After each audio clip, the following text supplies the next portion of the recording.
एकलव्य की गुरु भक्ति। एकलव्य महाभारत का एक पात्र है। वो हिरण्यधनु नामक निषाद का पुत्र था।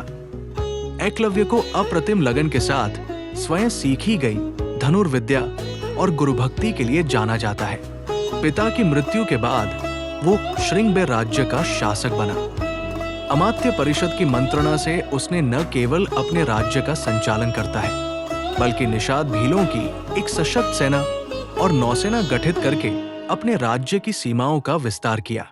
महाभारत में वर्णित कथा के अनुसार एकलव्य धनुर्विद्या सीखने के उद्देश्य से द्रोणाचार्य के आश्रम में आया, किंतु निषाद पुत्र होने के कारण द्रोणाचार्य ने उसे अपना शिष्य बनाना स्वीकार नहीं किया। निराश होकर एकलव्य वन में चला गया। उसने द्रोणाचार्य की एक मूर्ति बनाई और उस मूर्ति को गुरु मानकर धनुर्विद्या का अभ्यास करने लगा। एकाग्रचित से साधना करते हुए अल्पकाल में ही वो धनुर्विद्या में अत्यंत निपुण हो गया। एक दिन पांडव तथा कौरव राजकुमार गुरु द्रोण के साथ आखेट के लिए उसी वन में गए जहां पर एकलव्य आश्रम बनाकर धनुर्विद्या का अभ्यास कर रहा था। राजकुमारों का कुत्ता भटक कर एकलव्य के आश्रम में जा पहुंचा। एकलव्य को देखकर वो भौंकने लगा। कुत्ते के भौंकने से एकलव्य की साधना में बाधा पड़ रही थी। अतः उसने अपने बाणों से कुत्ते का मुंह बंद कर दिया। एकलव्य ने इस कौशल से बाण चलाए थे कि कुत्ते को किसी प्रकार की चोट नहीं लगी।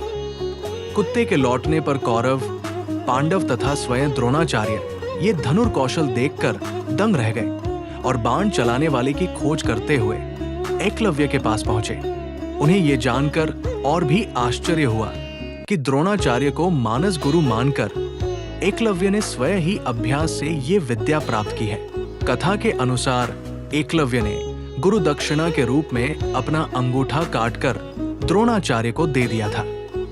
इसका एक सांकेतिक अर्थ ये भी हो सकता है कि एकलव्य को अति मेधावी जानकर द्रोणाचार्य ने उसे बिना अंगूठे के धनुष चलाने की विशेष विद्या का दान दिया हो। कहते हैं कि अंगूठा कट जाने के बाद एकलव्य ने तर्जनी और मध्यमा अंगुली का प्रयोग कर तीर चलाने लगा। यहीं से तीरंदाजी करने के आधुनिक तरीके का जन्म हुआ।